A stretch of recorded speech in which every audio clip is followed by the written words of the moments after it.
Hi குட்டீஸ், கதைக்கு போகலாமா? ஒரு கலர்ஃபுல்லான கிராமத்தில் ரேவதி அம்மா, சிவனையா, மல்லி பாட்டி, ரகு மிதுனும் 2 குழந்தைங்களும் ஒரு குடும்பமாக சந்தோஷமாக வாழ்ந்துட்டு வந்தாங்க. சிவனையா வேலை விஷயமா அடிக்கடி வெளியூர் போயிடுவாங்க. மல்லி பாட்டியையும் கூட்டிகிட்டு போயிடுவாங்க. ரேவதி அம்மா கூட தான் ரகு மிது எப்போவுமே இருக்கிற மாதிரி சுச்சுவேஷன்ஸ் அமையும். அம்மா குழந்தைங்க கிட்ட ரொம்ப அன்போடு நடந்துக்குவாங்க. ரேவதி அம்மா டிஃபன் சென்டர் வச்சு ரன் பண்ணிட்டு இருந்தாங்க.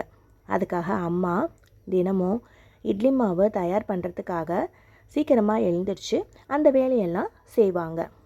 ரகுவும் மிதுவும் எப்போ பார்த்தாலும் பக்கத்து வீட்டுக்கு போய் கேம் விளையாடுவாங்க. அம்மா கூப்பிடும்போது கூட வரமாட்டாங்க. ரேவதி அம்மா அவங்கள கூப்பிட்டு அட்வைஸ் பண்ணாலும் அவங்க கேட்க மாட்டாங்க. ரொம்ப விளையாட்டாக நடந்துக்குவாங்க. அதனால் அம்மா ரொம்ப சோகமாக இருந்தாங்க. இதை மாற்ற என்ன செய்யலாம்னு யோசித்தாங்க.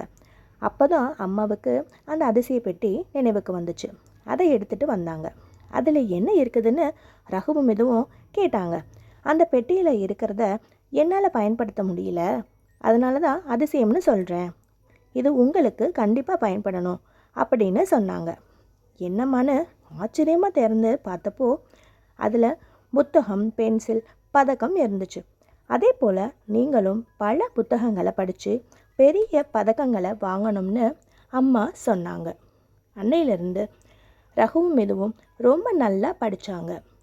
ஒரு பெரியவனாகி ரகு நல்ல ஒரு பட்டதாரி ஆனான். தங்கச்சி மிதுவும் பாடத்தில் இருக்கிற டவுட்ஸ் எல்லாம் ஹெல்ப் பண்ணி ரொம்ப நல்லா படிக்க வச்சான். தன்னோட முதல் சம்பளத்தை ரகு அம்மா கிட்ட கொடுத்தப்ப அம்மா ரொம்ப சந்தோஷப்பட்டாங்க. புரியுதா குட்டீஸ்? நீங்களும் ரொம்ப நல்லா படித்து உங்கள் அம்மாவை சந்தோஷப்படுத்துங்க. இந்த கதை உங்களுக்கு பிடிச்சிருந்தா லைக் பண்ணுங்கள், ஷேர் பண்ணுங்கள், கண்டிப்பாக சப்ஸ்கிரைப் பண்ணுங்கள். பை பை குட்டீஸ்.